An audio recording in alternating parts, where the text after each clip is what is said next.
Fernanda Takai falará sobre o tema música, literatura e criação. Ela vai responder a perguntas do público, cantar algumas músicas e autografar seus livros intitulados A Mulher que Não Queria Acreditar e Nunca Subestime uma Mulherzinha, que serão autografados ao final do evento. Desde 1992, faz parte da banda Patufu, cantando, compondo e tocando. Lançou 11 CDs e 5 DVDs com Patufu, 2 CDs e um DVD solo, além de um EP com a cantora japonesa Maki Nomiya. Durante 6 anos, foi colunista dos jornais Estado de Minas e Correio Brasiliense, nos quais escrevia contos e crônicas. Senhoras e senhores, Afonso Borges do Sempre um Papo e a escritora e musicista Fernanda Takai. Muito obrigado, gente. Muito obrigado. Gente, boa noite. Alegria estar aqui com vocês. Agradeço em especial, em primeiro lugar, a gentil recepção do senhor locutor. Segundo, a UniBH, que já tem quase 2, 3 anos que a gente faz essa parceria, trazendo gente legal para conversar com vocês. Agradeço muito ao Riva, a Fernanda, a Vânia, que faz aniversário hoje, que não está aqui, é claro, que ela não é besta, que está comemorando o aniversário dela, né? E a minha equipe aí, Fernanda, Rai, muito obrigado. Bem, gente, a Fernanda está aqui prontinha para fazer uma palestra de 18 horas. Logo depois, quem sobreviver, vai ali para as outras atividades do Uni, que tem um monte de coisa acontecendo hoje aqui. É claro que é uma brincadeira. E, Fernanda, boa noite. Boa noite. A gente já está decoradinho, que a gente já fez isso aqui umas 30 vezes. Então, eu vou fazer umas 2 perguntas. Logo depois, quem quiser fazer pergunta, por favor, levanta a mão. Pode fazer daí mesmo, não tem problema. E tentar convencer a Fernanda a tocar pelo menos uma música, porque ela trouxe violão, mas não garantiu se ia colocar. Não. Geralmente, um papo eu não levo o violão, né? É a condição. Aí eu sempre acabava cantando alguma coisa a capela, aí eu resolvi trazer o violão, pelo menos como menos pior, né? Ficou bonitinha aquela vez. Você Agora, não pode ficar inventando e jogar aquelas coisas para cima daquela da outra vez, não. Né? Os puffs aqui na frente, assim, então, só para compor? Ou... se quiser mudar para os quiser chegar aqui, mais tudo perto bem, também, gente? que está uma distância, né? A gente fala isso, mas nunca consegue. Uma ninguém distância mexe, cenográfica muito grande entre nós. Ninguém mexe, é um absurdo, estou muito vergonha. Depois a gente vai fazer uma dinâmica para todo mundo se soltar. Levanta, senta, aquela coisa, né? Mas ela sempre no final do evento tem umas fichas aí que são distribuídas, por favor, todo mundo preencha, que a gente vai sortear esses 2 livros através das fichas. Já informo também que o livro que está sendo vendido lá na porta, normalmente é vendido na livraria a R$30. Nós estamos vendendo aqui com uma forma de incentivar a leitura, e também faz parte da proposta do Sempre um Papo, a R$5, para que todos tenham condição de comprar o livro. Tá? Eu tomo prejuízo mesmo, não ganho o livro de presente não, viu, gente? Na boa. Até eu vou comprar também. Para ela mesmo compra mais caro.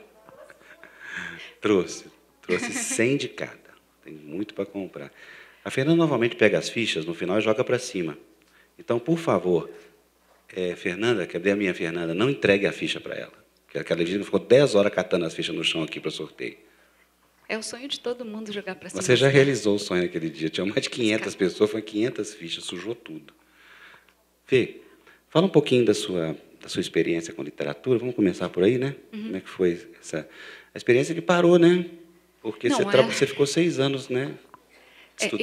Eu escrevi durante 6 anos com a frequência, né, semanal, mas eu não parei de escrever, não. Eu parei de aparecer no jornal toda semana, mas eu tenho aceitado alguns convites de publicações diferentes e lancei, depois que eu parei, lancei um livro infantil, A Geisha e o Panda Vermelho.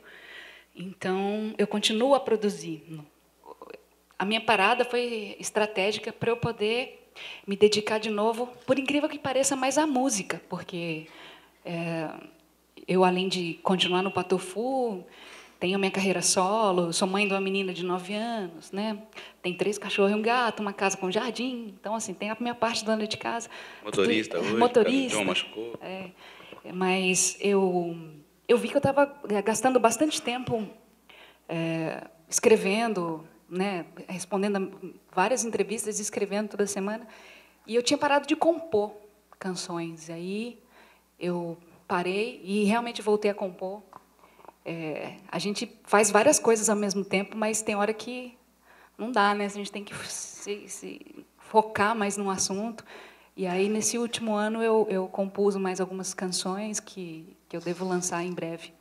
Bom, eu comecei a escrever, eu fui convidada por algumas revistas, antes de assumir a coluna no Estado de Minas, eu escrevi para Pais e Filhos, para Playboy, para Globo Rural, Revista da Jovem Pan, um monte de sites, blogs e... Não sei se você sabe, a Fernanda é formada em relações eu sou Relações Públicas, eu me formei em 93 e fiz várias cadeiras, né, como vocês sabem, da comunicação. Eu gosto muito, né, da área.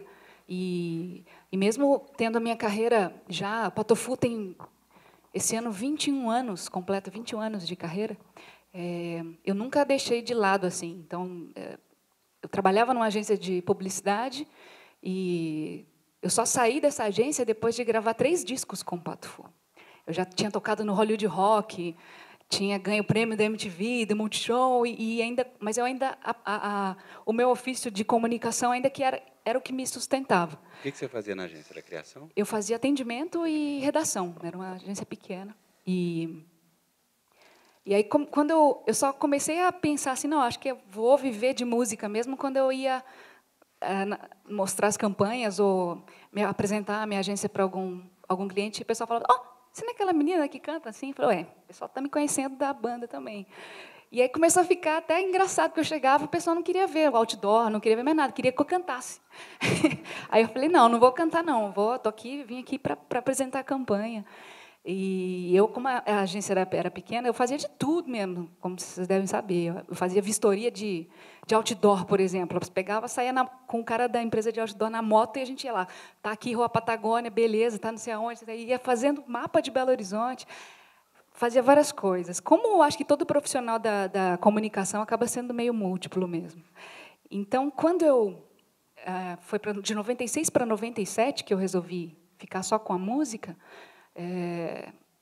eu me lembro de ter conversado com meus pais, assim, né, de falar, olha, tá aparecendo essas oportunidades assim e está muito difícil porque eu tenho que entrar na agência às 9, não tem hora para sair, aí no fim de semana eu tenho que tocar, tenho que viajar. Eu estava ficando bem, assim, meio zumbi, sem dormir direito.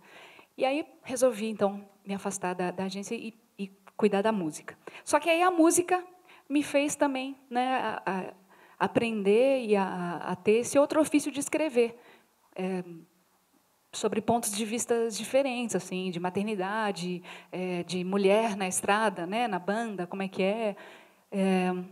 Aí eu fui aceitando, fui falando sim. Quando eu aceitei escrever para o Globo Rural e consegui, eu falei, poxa, eu posso escrever sobre... O Globo Rural é legal, conta basicamente, sobre qualquer assunto. Quer dizer, desde que eu tenha lido bastante, desde que eu seja uma pessoa atenta ao mundo, porque tem que ter o assunto, mas você tem que desenvolver bem, né? Tem que ter uma técnica, tem que ter o gancho de pegar o leitor do jornal. Quando me chamaram para fazer a coluna semanal, eu me coloquei muito à prova, assim, será que eu tenho um estoque de ideias? Ou vou ter assunto suficiente para envolver os leitores de 2 grandes jornais, né? E eu ficava assim, poxa, imagina, o presidente da República vai ler meu texto, né?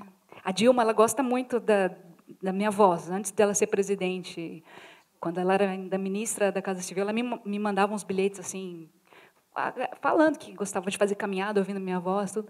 E aí, quando eu comecei a escrever, estava escrevendo ainda, ela estava lá e eu falava, nossa, será que ela está lendo minhas colunas agora? Ficava aquela apreensão, assim. E eu dividia a coluna com o Moacir Scliar, lá em Brasília, né, que era publicado quinzenalmente. Eu ficava assim, gente, que vergonha. Acho que quando a coluna do Moacir é aquela coisa maravilhosa, chega a minha na outra semana, assim, né? Mas depois eu me encontrei. A gente se encontra em vários, né, dessas feiras, a gente se encontra com os grandes nomes mesmo da literatura, e eles sempre me deixavam tranquila, assim, que todos eles passaram por isso, né, no começo ficar meio constrangido de estar ocupando um lugar, mas o próprio retorno do público e o próprio jornal querer você, né, ali durante tanto tempo, te mostra que você sabe fazer aquilo de alguma forma, ainda em evolução. E aí foi assim, eu comecei a receber, mesmo nos jornais, enquanto eu estava escrevendo, mais revistas queriam, fui escrevendo de novo. E realmente eu fui me ocupando e isso começou a me incomodar. Puxa, eu estou escrevendo mais do que estou compondo, e aí por isso que eu dei a paradinha. Mas acabei fazendo outro livro, um livro infantil, e tem um novo projeto que vai ser muito legal, que vai ser lançado ano que vem, também de literatura. Mas também estou fazendo um disco novo. Então, assim, estou tentando diminuir, mas não muito. Fala um pouquinho da importância mesmo dos livros e da leitura na sua formação, Fê. Antes de escrever, eu era leitora.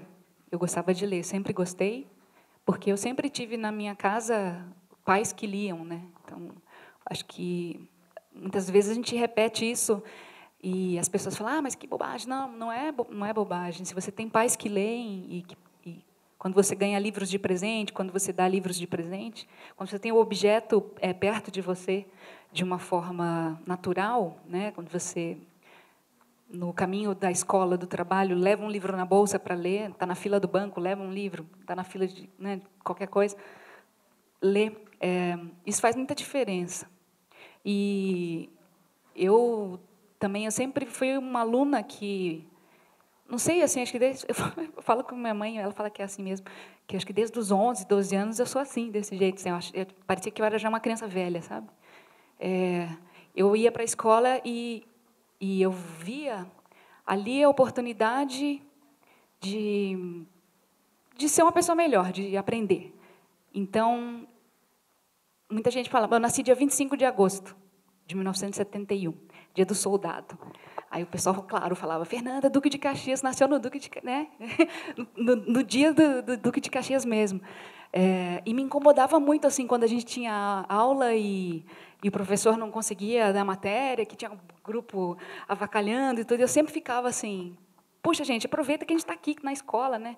A pessoa: não, mas a nossa vida é muito dura, a gente está estudando, tem que estudar. Eu falei: gente, a gente só estuda. O que você faz? Mas só estuda. Você vai, acorda, estuda, né? Volta para casa. Porque tem gente que não estuda e tenta estudar depois, né? Cheio de coisa, com família, com trabalho, com um monte de coisa. Puxa, a gente está aqui com 12, 13 anos, assim, vamos estudar. Então, eu sempre fui do tipo assim: eu tenho que aproveitar o máximo do meu professor. Alguns professores são como seres encantados mesmo. Eles te motivam demais, eles te, né, despertam alguma coisa. Sabe quando a cabeça começa a ficar quente na aula, assim, você quer perguntar, e você fala: nossa, e você quer discutir o que você aprendeu? Então, eu era uma aluna muito empolgada assim, com o ofício de ensinar e aprender. E acho que foi muito bom isso para mim, na minha vida toda. Né? Depois de eu ter entrado na faculdade de comunicação, depois de muito tempo, posso ir para qualquer lugar do mundo. Eu dou entrevista até em japonês, que eu fui estudar japonês também, né? Depois que eu fui 4 vezes. Fala japonês mesmo? É verdade? Fala 4 palavras. Não, eu falo mesmo. Até vou assistir o jogo do Japão, estou querendo lá falar com o pessoal. Manda para comentarista do jogo do Japão. Você é comentarista. Então, assim, eu sou sempre fui muito empolgada com a leitura, com o fato de poder ler e me transportar para outros universos. Eu li bastante gibi, muita revistinha da Mônica, do Maurício de Souza, Luluzinha, Bolinha, Disney. Eu li bastante. A leitura de gibi faz mesmo a ponte para Monteiro Lobato, né, para Ruth Rocha, Ana Maria Machado, Maria Clara Machado, né, isso tudo. E aí isso tudo também faz ponte para Fernando Sabino, para Carlos Drummond, Mário Prata, né, fala de hoje. O primeiro passo que a gente dá como leitor, eu acho que realmente é através da crônica. Então, por isso que eu comecei a escrever crônicas na minha coluna e depois arrisquei alguns contos também. Então, assim, o fato de eu escrever vem, né, do meu passado como leitora e vem com um desafio, assim, que você tem quando você assume um compromisso. Então, eu tinha que entregar uma coluna toda semana e o meu e-mail era publicado junto com a coluna. Então, eu tinha instantaneamente o feedback das pessoas e dos meus editores. E aí eu fui em frente, né? Mas se eu não tivesse lido, se eu não fosse uma leitora, dificilmente eu seria uma escritora. E o processo de criação da crônica, você virou uma cronista 100%? Porque a gente fica online, né? Fica. Eu já tenho isso por ser compositora, né? Assim, quando a gente vai escrever uma canção, muitas vezes veio de alguma coisa, de alguma cena que te inspirou, ou algum sentimento, né? Uma fase que você está passando. E geralmente a gente anda com... Minha bolsa está lá, mas geralmente eu ando com bloquinhos, com papel, lápis. Eu gosto de anotar lápis, muita coisa. E então as ideias, elas aparecem e elas vão embora. Então, se você não registrar, se você não gravar, aquilo se perde, né? Você tenta recuperar, mas não é a mesma coisa. Então, eu já fazia isso escrevendo. Mas quando eu tinha a coluna, e hoje, sempre, agora sempre, qualquer ideia, qualquer panfleto que me dão, olha, assim, mesmo, pode ser uma coisa que tem um erro horrível de português, e eu vou falar, olha, eu vou falar sobre isso. Ou na fila da escola, esperando, né, os filhos, aí converso com a mãe ou com o pai. Então, isso tudo, por mais ordinário que seja, é que vira o extraordinário no texto. É de onde você tira a faísca para você escrever. Então, assim, você tem que ficar muito atento a tudo, né, que acontece à sua volta. E o mais legal é você escrever uma coisa que é muito simples, eu escrevo de forma muito simples, e ter tanto retorno das pessoas que ou experimentaram, né, uma mesma coisa que eu, assim, uma situação cotidiana, ou olharam para a coisa que elas tinham em casa e passaram a ler de um outro jeito, um objeto, ou a relação com a mãe ou com a filha, porque, através de um texto ali no jornal, que geralmente as colunas de crônica assim, no jornal são um respiradouro, né, no jornal, assim, porque o jornal tem tanta coisa, é difícil ver notícia boa, né? Então, assim, o caderno de entretenimento, além de anunciar o que tem, assim, né, as peças, as coisas, a crônica, a reflexão do cotidiano, assim, é um momento muito importante, eu acho. Por isso que é tão importante que os jornais não percam esse espaço, né?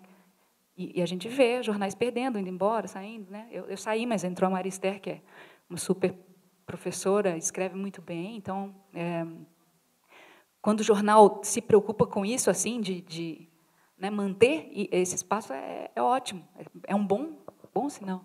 E isso da crônica ser absolutamente solitária e a criação musical ao contrário? A criação tem muita gente que é muito solitário, né? Tem gente que escreve, só faz música sozinho, porque ou não consegue dialogar com a diferença do outro, né? Ou é muito tímido. Mas geralmente quem gosta de gente assim, né? Gosta de debater ideias ou gosta de experimentar o impacto, né? Quando você vai trabalhar com outra pessoa, por mais macia que seja a relação, tem sempre um enfrentamento, né? Tem o contato. Quem estava falando outro dia falou assim, porque na natação você não tem contato físico, você e o azulejo, é um negócio bem, né, introspectivo. Nos outros jogos todos você tem contato, né, de alguma forma, assim, tem uma coisa.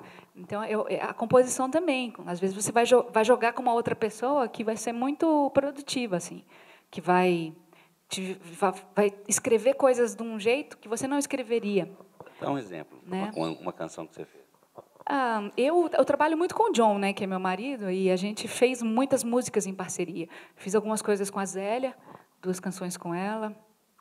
E geralmente, assim, no meu processo de composição, eu faço mais a melodia e a harmonia e crio o tema central. Então, eu faço uma música, eu imagino um título para ela, e ela vai para esse universo, vai falar sobre isso. E escrevo de uma forma muito bruta, assim, algumas frases para eu cantarolar e mostra para o John.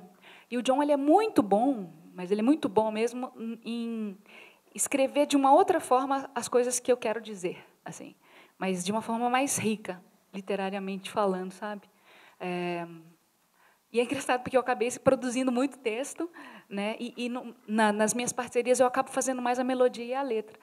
E eu acho isso bom, né? Porque que o John, eu exercito esse outro lado. Senhor então músico, você que é escritora, faz a letra, faz a melodia. Mas ele é muito bom letrista, um letrista acima da média. Assim, eu gosto muito das coisas que ele faz. E tenho a sorte, até confesso que eu fiquei meio preguiçosa, assim, porque o John, ele é tão... Ele faz música também, música e letra.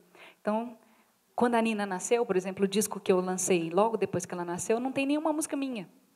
Embora eu cante todas e eu me aproprio delas, assim, né? Assim, elas canto como se fossem minhas, mas não foi eu que escrevi.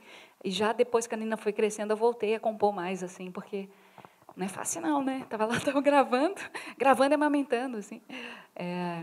Mas aí eu percebo isso, assim, então, que eu tenho essa parte dos textos me deixa muito próxima das pessoas, pelas minhas experiências, né? De gente normal, assim, né? Porque eu sou cantora, tenho as mesmas coisas que qualquer pessoa, né? As mesmas angústias, os mesmos medos, as mesmas alegrias, né? Então, assim... Eu estava com a Denise Fraga segunda-feira em Araxá. Ela disse que foi o Sacolão, da semana passada, no Rio de Janeiro. Aí a moça do Sacolão olhou para ela, abriu o olho, indignada, falou assim, o que você está fazendo aqui? Às vezes me perguntam no supermercado. Comprando tomate, melão, qual o problema? O que acontece é, às vezes, eu estou no supermercado e o pessoal fala, nossa, o que você está fazendo aqui? Ué, você está fazendo compra? Eu também, né? E aí o que acontece é que a pessoa vai, tira uma foto. Aí eu tô com uma bandeja de iogurte na mão, assim. Aí, tá bom, vamos tirar foto. Aí meu cérebro tinha registrado que eu tinha comprado o iogurte. Aí eu tiro a foto e deixo lá. Aí eu cheguei em casa, cadê meu iogurte? Esqueci, foi tirar na hora da foto. Isso aconteceu já várias vezes. É muito engraçado. E como é que você consegue lidar assim, com essa... Já que você falou que você é uma pessoa normal, claro. né, que você vem do rock mais pesado, de repente do rock. E chega com a gente com a leveza da bossa nova. Falando do disco que eu fiz, né, dedicado a Nara. Quando eu estava no Patufu já há muito tempo e todos da banda têm outros projetos paralelos. Só eu que não tinha, porque eu achava que era muita sacanagem, assim, o vocalista fazer um disco e chamar a atenção, e chama mesmo, né? Não tem jeito, chamou a atenção. E eu fiz um disco dedicado a uma intérprete. Tem muito disco aqui no Brasil que é dedicado aos autores, mas os intérpretes, que são muitos, variados e muito bons aqui no Brasil, eles têm o papel de apresentar a música ao ouvinte pela primeira vez, algumas vezes, né? E a Nara, ela compôs, acho que 2 ou 3 músicas, fez algumas versões de música francesa, mas ela foi conhecida como intérprete e a voz da bossa nova. Só que a Nara, ela desbravou assim vários estilos diferentes. Ela gravou samba de morro, gravou Roberto e Erasmo na época que ninguém gravava. Frevo, encomendou músicas. Tipo, música do Ernesto Nazaré, que não tinha letra, ela pediu para o Vinícius fazer uma letra para a música. Então, assim, ela foi uma pessoa muito importante. Por isso que eu fiz um disco dedicado a ela, porque era uma voz que eu ouvi muito por causa dos meus pais. E eu achava interessante que se fosse valorizado mais assim esse ofício de ser intérprete, né? Não adianta você também querer fazer sua intérprete, sua compositora, mas as músicas não são tão boas. Então, tem muita gente que é isso, que não é compositor, é intérprete. E tem esse valor, que é muito, muito forte. Eu uso muito o computador como ferramenta assim, né, para escrever e para, né, as coisas, despachar coisas, assim, banco, essas coisas. Mas, assim, prefiro ler livro mesmo. Nem o Kindle, essas coisas. Eu prefiro papel, gosto de papel. Gosto de ver o tipo, olhar onde foi impresso, sabe aquelas coisinhas assim, os detalhinhos. Eu tenho essa orelha aqui, a orelha do meu livro. Foi o Laerte que fez, que é um amigo meu, queridíssimo, assim, ele escreveu. Isso aqui é só aqui no papel mesmo que tem graça. Nós temos que fazer um bate-papo seu do Laerte, né? Você lembra nossa, que quase deu aquele vez? Já quase fizemos, né? O Laerte, ele abriu uma grande exceção, assim, ele fez um clipe para a gente em 2005. Lá, lá, lá, ia, ia. E ele nunca faz essas coisas, mas ele gosta mesmo, ele é super fã do Patufu. Quando a Nina nasceu, ele fez uma tirinha para ela. Para a Nina, Fernanda e John. O Deus, né? Ele tem um personagem, Deus estava lá falando, parabéns, essa aqui vai para a Nina. E, tal, e o Deus está cantando a música que eu gravei depois, né? O Rock and Roll Lullaby, né? She was just 16 and all alone. Eu mostrei para a Nina depois. Só naquele no Música de Brinquedo. E o Laerte, né, hoje, né, as pessoas sabem, o Laerte se veste de mulher, ele está colocando em discussão toda a questão do gênero, né, no Brasil. E a Nina já conhecia ele, de Laerte normal, e um dia que ele foi lá na minha casa, eu falei para a Nina, né, a Nina, na época, tinha 6 anos. Eu falei, Nina, o Laerte vai vir aqui. E aí eu só falei, olha, ele vai estar com roupa, né, de mulher, tudo. Então, eu só falei, só seja educada, tudo, se você tiver alguma dúvida, você me pergunta, só para, né, dar um oi, dar uma bula, assim. Aí, mas a Nina é surpreendente. Aí ele chegou, nossa, todo, né, completamente diferente da última vez que ela tinha o visto. Ele estava de blazer e calça comprida, ele chegou de saia, brinco, não sei o quê, bolsa. Aí ficou lá, numa coisa, a Nina completamente, né, à vontade. Aí, quando ele foi embora, eu falei, Nina, e aí? O que você achou? Ela falou, mãe, eu acho que ele está usando roupa muito curta. Porque o Laerte, realmente, ele adora. Ele tem umas pernas muito bonitas e ele está andando com as super micro saias, assim. Aí eu falei, tá vendo o desprendimento, assim, é isso aí. Acho que criança, a gente tem que conversar com as crianças, né? Não, falar sobre os assuntos, assim. Então, achei tão legal isso. A Nina, com 3 anos, provocou um dos maiores problemas que eu tive na vida, naquele dia do Arnaldo Antunes, você lembra? O Arnaldo atrasou 5, 10 minutos, de repente alguém gritando, começa, era a Nina. Por ela mesma, né? A Nina é personagem de vários dos meus textos, assim. Eu tenho uma seção que é só de frases que ela falava, assim. Um dia eu faço um apanhado delas. Pergunta? Aí, o que você falou mesmo? Você estava falando? Do e-books. Sim, do e-book, certo, tá certo. A gente fala demais e cala. O que você está pensando dessas manifestações hoje? O que está passando na sua cabeça? O que está acontecendo? Não, eu vejo que tem claro, tem um caráter genuíno, assim, de a gente está aqui, a gente tem que fazer alguma coisa, né? Não adianta só reclamar. Mas é tão delicado, assim, porque quando as pessoas se juntam ali no meio de tanta gente, tem gente que sabe o que está fazendo ali, tem gente que estava passando e entra, tem gente que tem o coração malvado e entra para se aproveitar da situação. Então, infelizmente, aquela coisa, a notícia ruim é a que é mais divulgada, né? Então, assim, quando acontece um ato de vandalismo, ele gera mais notícia do que uma mesa alternativa de direitos humanos, que aconteceu, inclusive, com a Laerte presidindo lá em São Paulo, 1 mês e meio antes, né? Teve um encontro assim que foi pacífico e tudo mais. E a gente tem que ter muita sorte, né? Ou azar, não sei, das pessoas que cuidam dessa parte, assim, da segurança pública. Eu acho que é preciso ter segurança.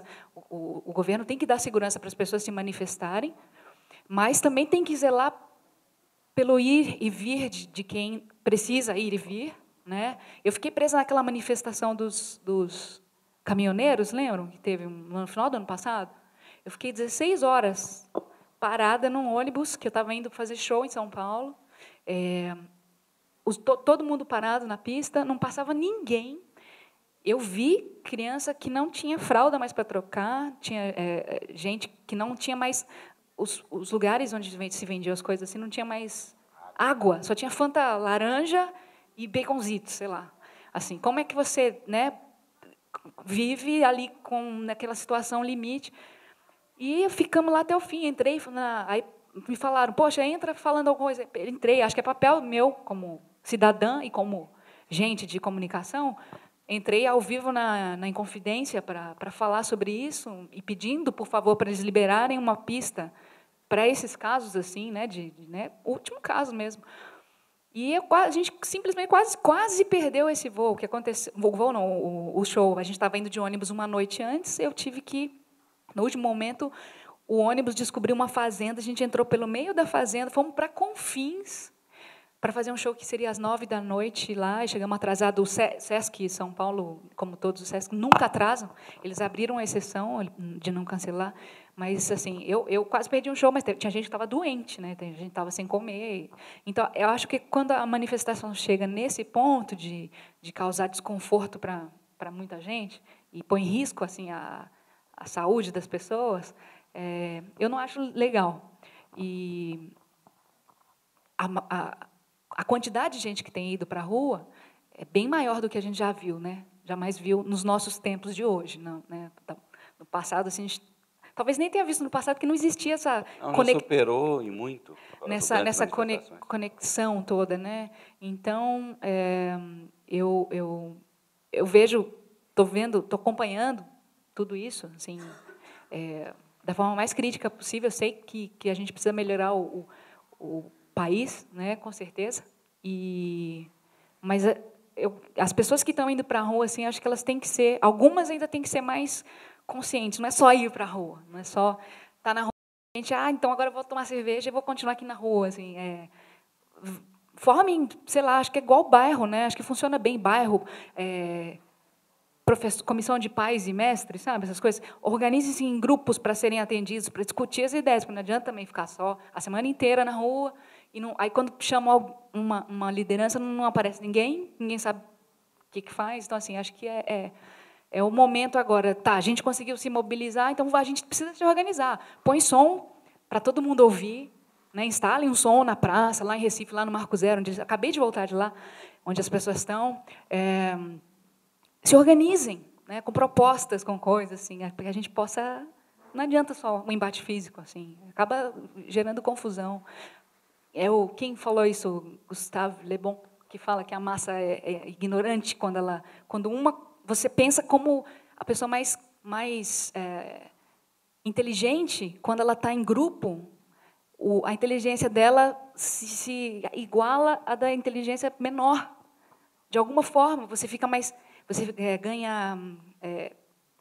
fica mais corajoso, você faz coisas que você não imaginava quando você está em número. E algumas coisas nessa coragem não são coisas legais, assim. Então, eu fico pensando muito sobre isso, né? Dessa coragem coletiva de todo mundo, e, de repente, não é isso que está faltando, né? A mobilização é importante, mas falta a organização. Quando a Nina nasceu, claro que aí eu prestei mais atenção ainda, porque eu queria trazer para minha casa coisas legais, que fossem boas para a criança, mas que a gente, como pai, não se sentisse entediado, assim, ou fosse uma coisa de uma leitura só, né? Então, eu já passei por isso, já fui, sei lá, vou num espetáculo infantil, e é tão infantil que eu não consigo relaxar, não é possível. Será que até a minha filha está gostando? Então, assim, eu queria que a gente fizesse alguma coisa que fosse de camadas, que tivesse várias camadas de entendimento, que ia ser entretenimento também, né, para os pequenos, mas que os adultos se identificassem de alguma forma, pelo repertório, ou pela ideia de usar instrumentos pequenininhos, né, aquela coisa toda. Então, a gente sempre pensa muito nisso, em uma coisa que a gente lança que tenha várias leituras diferentes, sabe, de essas possibilidades. E aí, quando a Música de Brinquedo saiu, que deu muito trabalho para ser feito, e era uma ideia que estava aí, né? Algumas pessoas já usaram instrumentos de brinquedo e músicas, a gente mesmo já tinha usado, mas não fazer um disco inteiro assim e um show inteiro assim. Esse que foi o maior desafio, de fazer ao vivo tudo. No show do Música de Brinquedo, são 10 pessoas no palco, 3 marionetistas do Giramundo e 7 músicos. É uma orquestra, né? Uma orquestrinha de brinquedo ali. É bem bacana. Difícil demais de viajar, porque é caro, né? Levar, somos 10 no palco, mais 7 a 8 pessoas de apoio, entre som, luz, né, técnica, produção. E fala do livro. Da Geisha? Então, esse livro que eu lancei, A Geisha e o Panda Vermelho, a ideia surgiu numa visita ao Japão, que tem a ver com várias coisas que acontecem na nossa vida, assim, que muitas vezes a gente tem a nossa atenção voltada para algum assunto ou alguma coisa, porque é a coisa mais vendida, ou é a coisa maior, é a coisa mais barata, e você se esquece de olhar para o resto. E aí, quando eu fui ao zoológico de Ueno, 90% das pessoas que entram lá entram para ver o panda gigante. E nem visitam os outros bichos, sabe? Chega lá, compra ingresso, entra, vê o panda gigante e vai embora, tira foto, tudo vai embora. Aí eu fui e vi isso, assim, e eu fiquei com pena dos outros bichos. Eu falei assim, poxa, coitados dos outros bichos. Eu fiquei imaginando, se eu fosse um bicho e visse isso tudo acontecer, como é que seria a minha vida? Aí, eu falei, eu vou visitar todos os bichos. Aí eu peguei o mapa e visitei todos os bichos do zoológico de Ueno. andei, demorou, acho que foi a visita mais longa que eu já fiz. E quando eu cheguei ao Panda Gigante, antes do Panda Gigante, tinha a gaiolinha do Panda Vermelho. O Panda Vermelho, ele é um panda, só que ele é bem menor, ele parece uma raposinha, assim, ele é uma mistura de gato com guaxinim, com raposa. Ele é muito bonitinho, muito bonito, assim, uns olhinhos pequenos, uma cauda bonita, assim, só que ele é pequeno, ele não é exuberante igual o Panda Gigante. E aí eu fiquei falando, então eu vou escrever a história do Panda Vermelho com o Panda Gigante. E coloquei no meio dessa história uma geisha aprendiz, né? Eu tinha visitado também visitei Kyoto, né, que é a cidade das geishas lá no Japão, e o bairro de Kagurazaka, que é um bairro onde as geishas de Tóquio se reuniam. E aí eu fiquei imaginando que o Panda, o Panda Vermelho tinha mandado um recado para um aprendiz de geisha, e essa menina vai para o zoológico, crente que é o Panda Gigante que mandou, porque vinha pelo vento, assim, soprando, assim. Ela não sabia direito, ela chegou, claro, que ela está me chamando. É o Panda Gigante, que é o cara aqui do zoológico. Aí ela vai lá, para em frente ao Panda Gigante, e aí fala, pronto, estou aqui, você me chamou? E aí não era ele. Aí fui eu que chamei. Ela olha para o lado, assim, está o Panda Vermelhinho, assim. Aí ela começa a conversar com o Panda Vermelho, aí ele ensina algumas coisas para ela, assim, e é uma amizade que foi construída à distância e pelo invisível, assim, eu falo que porque o Panda se apaixonou por ela pela voz dela, quando ela cantava, a voz ia com vento até o zoológico e ele mandou de volta o chamado para ela ir lá conhecê-lo. Então essa historinha. Aí virou um livro infantil que foi ilustrado pela Teresa. Teresa é brasileira, mas ela mora em Londres há 17 anos. Ela se casou lá e eu tinha essa história já há muito tempo. E a Teresa era fã do Patofu, que mandou um e-mail pelo site, que eu leio todos os e-mails, e ela nunca esperava que eu fosse responder. Aí eu respondi e falei, nossa, Teresa, eu fui lá, a assinatura dela estava assim, gosto muito do Patofu, estou com saudade, moro em Londres. Aí eu vi a assinatura do e-mail dela, cliquei no link assim, aí fui lá na página dela e fiquei completamente apaixonada pela ilustração. E aí chamei-a para ilustrar o livro, fui para Londres, a gente ficou uma semana, a gente não se conhecia, foi engraçado, parecia encontros escuras, assim. Aí a gente foi visitar várias livrarias, ver o que estava sendo feito de literatura infantil, formato de livro, possibilidades, foi muito legal. E aí saiu o livro pela Cobogó. O Patofu tem esse show do Música de Brinquedo, que é o Patofu de brinquedo, a gente fala o Patofu de brinquedo. Aí tem o Patofu normal, que a gente fala, é o Patofu com os instrumentos grandes. A gente faz os dois shows, e eu faço ainda meu show solo. Então, tem esses dois... O Música de Brinquedo a gente já quis parar de fazer. A música de brinquedo é instrumental ou não? Eu acho que é instrumental também, ou não é instrumental, é junto? Não, é música pop tocada com instrumento de brinquedo. O show inteiro. Então, a gente tem essas configurações todas, assim. E não tem jeito, a gente fala assim, não vamos fazer mais música de brinquedo, vamos fazer só Patofu Grande. Aí aparece um negócio, um show, a gente vai fazer em Itabira agora, no Festival de Inverno. Só aqui perto, o que tem mais? Fred, que é bom de lembrar. Fred sumiu. É Itabira, mais próximo, né? O resto é Nordeste, é longe, é Sul, Canela. Quem estiver lá em Canela vai ter Patofu de brinquedo. Mas, assim, tem muita gente que fala, mas e Patofu acabou? Não acabou. Aqui é uma banda que tem tanto tempo, assim, a gente se permite não lançar discos todo ano, como era antigamente, assim, todo ano tem disco. Mudou muito a indústria do disco, o mercado, todo mudou. Então, vocês, inclusive, o anterior, vocês lançaram primeiro venderam pela internet, não foi? O Patofu tem o próprio selo, a gente lança pelo próprio selo e fomos pioneiros assim de lançamentos em internet. Eu lembro a primeira vez que saiu pelo UOL, a gente foi campeão de venda digital no Brasil no ano 2007. A gente vendeu mais que todo mundo, mais que artistas muito populares, né? Então, e com esse disco, Música de Brinquedo, a gente ganhou um Grammy, um disco que foi gravado na minha casa, assim, e tinha disco concorrendo com a gente que custou $500 mil, assim. Então, realmente não a ideia e o jeito que você faz é mais importante que o orçamento e que o aparato todo, sabe? Então, o pessoal que está produzindo coisas hoje aqui, né, na faculdade, assim, o importante assim é isso. Realmente, assim, você ter uma boa ideia, ou você ter um bom argumento para um roteiro, né, um olhar diferente, numa fotografia diferente, isso faz toda a diferença, mesmo. É onde que brilha o olho das pessoas. Né? Brilhar, como é que está a vida do disco com como é que ele chama? Você fez o show no Paládio? Andy. Eu fiz um disco com o Andy Summers, guitarrista do Police, que é um apaixonado pela música brasileira. A gente fez um disco junto, fui para Los Angeles. O disco tem metade do repertório em inglês, metade em português, que é uma outra experiência também, né? Tocar com uma cara que né, toca aí nos maiores lugares do mundo. E a gente fez alguns shows aqui. Tem a expectativa da gente fazer esse show lá fora, mas ele tem também as coisas dele, eu tenho as minhas. Quando coincidir, provavelmente a gente faz também, vai fazer o lançamento lá, fora daqui do Brasil. A coisa que eu mais gosto de fazer, mais do que escrever e compor, é cantar. Eu gosto muito de pegar a música dos outros e cantar do meu jeito. Né?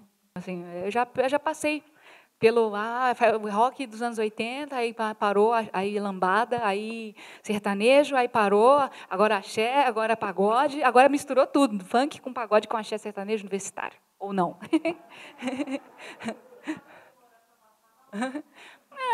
Não vou falar numa, mas passa, parece que é doença. Não, mas não. Não, eu acho assim, se está fazendo muito sucesso, tem público para isso, assim, né? Então, mas eu acho que algumas pessoas falam que tem uma crise de talento. Não, tem muita coisa boa sendo feita. Recentemente, a gente teve lá no Parque Municipal o Conexão Vivo, que trouxe um monte de artista novo. Eu cantei com a Tulipa Ruiz, que é uma cantora de São Paulo, nova, compositora. Aqui, eu vou fazer um show lá no Circo Voador, em agosto, com a Roberta Campos, que é uma mineira, também compositora, cantora. É gente de outra geração, que não é minha, são gente mais nova que vem. E eu acho que no mundo de hoje, assim, não dá para a gente se pautar só pelos as principais rádios, ou os principais TVs, ou os principais jornais. Eu digo, o público massa crítica, dificilmente você fica satisfeito e você vai procurar outras coisas, e você acha.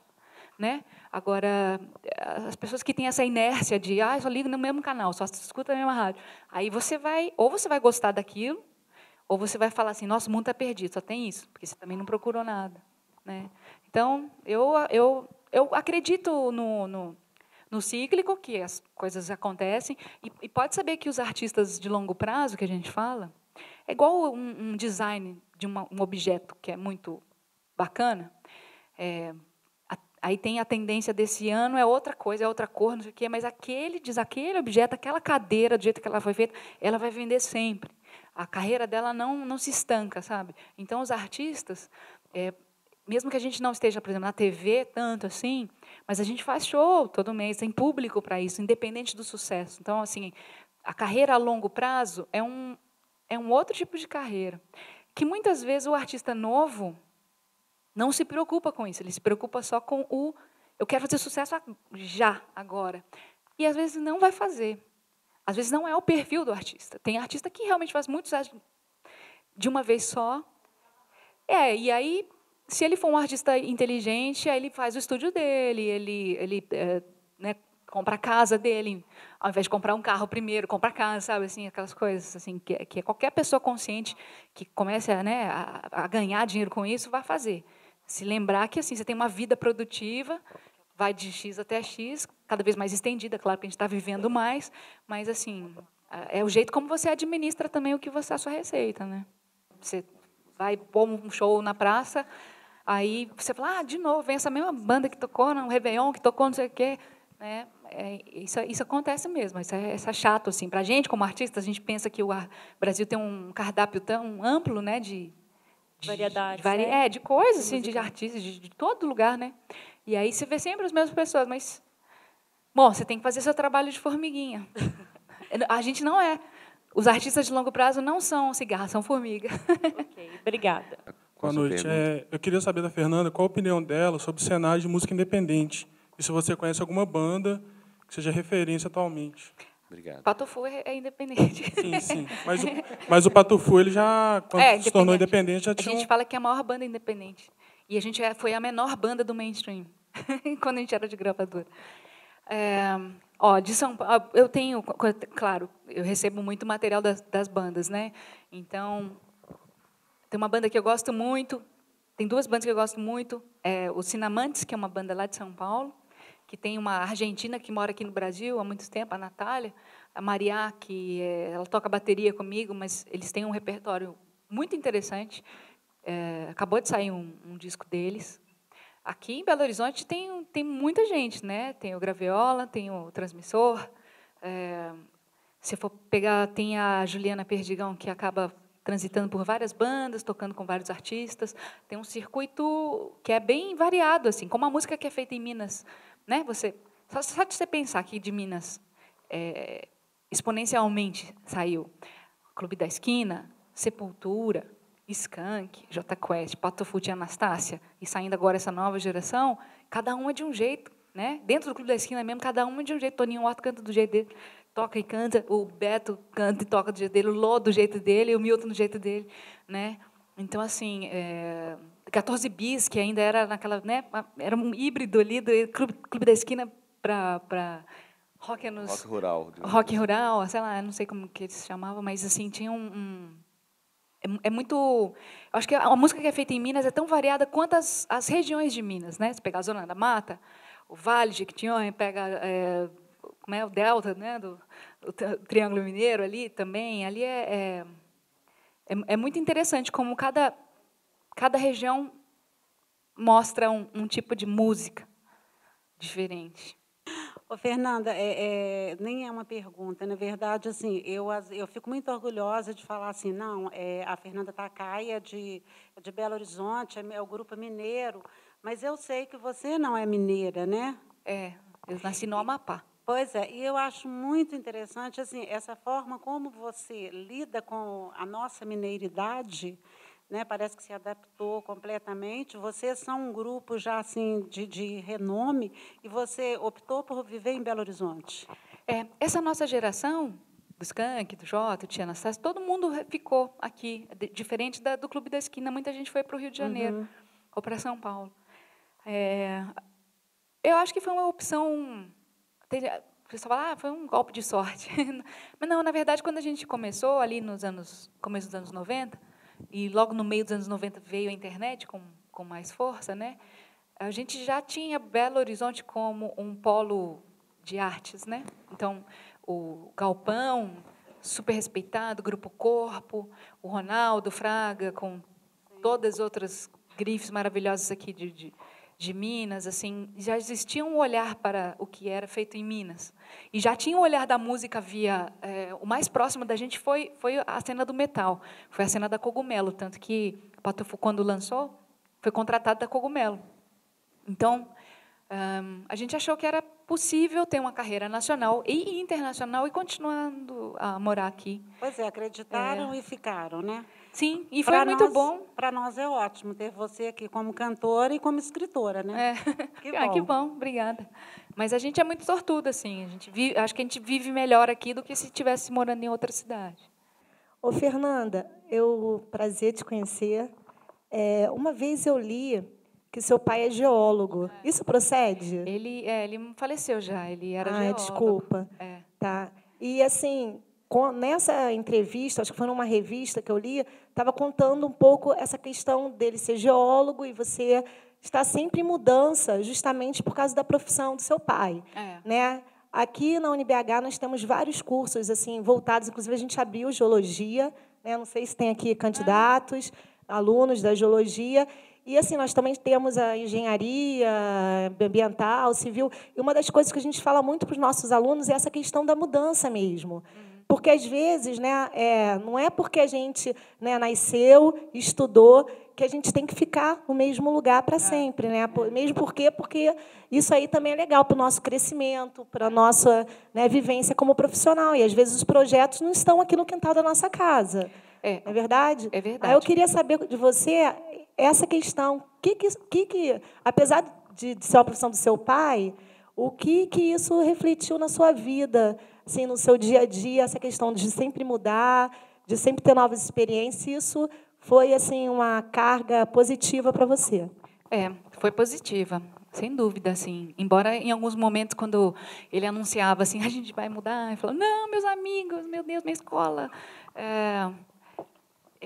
Meu pai ele foi da segunda turma de geologia da USP, a segunda do Brasil. Estudaram com ele, vieram uns príncipes da África, de alguns países da África, para estudarem aqui no Brasil, porque era um curso novo. E quando ele se formou, ele teve uma oportunidade de emprego na ICOME, que era uma grande companhia mineradora, lá no Amapá, na exploração do manganês. Aí ele foi para lá, junto com muita gente recém-formada. A minha mãe é enfermeira, e ela também se formou lá no Rio, e ela é de Maceió, mas se formou lá, estudou lá, e ela teve a oportunidade de trabalhar no Maranhão como enfermeira. Então, ela ia, na época, assim, ela era enfermeira, mas o pessoal achava que ela era doutora, médica, ela cuidava de tudo, fazia tudo, parto, costurava, emendava, fazia tudo, e atendia as pessoas de cavalo. Então, assim, ela andava, a média de que ela andava era de 20 quilômetros por dia, a cavalo. Assim, isso muita gente fez no Brasil e faz até hoje, que são as pessoas que experimentam realmente assim o que é esse nosso país. Então, eu acho hoje muito luxo, assim, às vezes as pessoas, né, eu não quero trabalhar lá, não quero fazer o quê. Acho que a pessoa tem que ir, porque você aprende tanto, assim, você aprende outras jeitos de falar, você aprende outra comida, você aprende como lidar com determinadas situações familiares, né? É outro Brasil. Os Brasis são muitos, né? Então, a experiência deles foi muito enriquecedora. Eu nasci no Amapá e depois fui morar em Salvador, depois fui morar em Jacobina, que é no interiorzão da Bahia, que aí meu pai foi cuidar de uma mina de ouro. Aí vim para cá, meu pai foi trabalhar na Morro Velho, na época. Fiquei em Belo Horizonte um tempo, depois fui morar em Nova Lima, quando Nova Lima não era grudada com Belo Horizonte, agora está, né, tudo grudado. E voltei para Belo Horizonte e eu só não fui morar em Goiás porque eu estava no último ano da faculdade. Meu pai foi transferido para Goiânia, os meus irmãos mais novos foram, eu fiquei. Então, cada mudança tinha um negócio. Meu Deus, e agora? Mas era sempre bom. Eu me lembro quando eu vim para Minas, eu falava baiano, falava baianês. E na escola eu ficava com vergonha, porque eu tinha um sotaque muito forte. E eu falava, puxa, já mudei para cá. No mesmo ano, eu me mudei para cá, e comecei a usar óculos e falava com sotaque. E aí eu ficava assim, minha vida está dando tudo errado, né? Eu pensava assim. E a minha mãe que pensou numa coisa, minha mãe e meu pai falaram assim, olha, vamos botar a Fernanda na aula de música? Aí eles botaram na aula de violão. Porque, através do violão, eu quebrei esse negócio da diferença, de não chegar nas pessoas, ou das pessoas virem falar comigo por causa da música, e não porque eu falava diferente. Assim, então, assim... Você falava no baiano? Não falava professora, eu falava pró. Eu levantava assim, pró, posso perguntar? Aí todo mundo ria, né? Posso perguntar? O que é pró? Você falava assim. E o alfabeto não é assim, Repete né? aí. Não Repete, Fê. O quê? Pró? Não, como é que você falava baiano? Você imita? Não vou imitar agora. Então, lá a gente falava assim, não sei, né? O L-M-N era Lemenê, né?